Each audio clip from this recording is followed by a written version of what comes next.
திமுக ஆட்சியில் தனியார் பள்ளிகளுக்கான அனுமதியை வழங்க 100 கோடி ரூபாய் வரை வசூலித்து மோசடி நடைபெற்றதாக புகார் எழுந்த நிலையில் போலீசார் விசாரணையில் மோசடி மதிப்பு ரூபாய் 200 கோடி வரை இருக்கும் என கண்டுபிடிக்கப்பட்டுள்ளது. இதனையடுத்து பணம் கொடுத்து ஏமாந்த சுமார் 50 பள்ளிகளின் நிர்வாகிகளை அழைத்து போலீசார் வாக்குமூலம் பெற்று வருகின்றனர். விவரங்களுடன் செய்தியாளர் கதிரவன் இணைப்பில் இருக்கிறார். வணக்கம் கதிரவன், விவரங்களை பதிவு செய்யலாம்.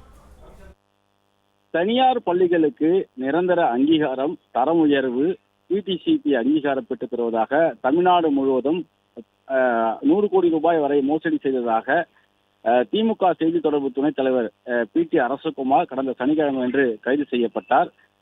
குறிப்பாக இளங்கோவன் என்ற நபருக்கு கொடுத்த புகாரின் அடிப்படையில் இந்த வழக்கு பதிவு செய்து இந்த நடவடிக்கையானது மேற்கொள்ளப்பட்டது.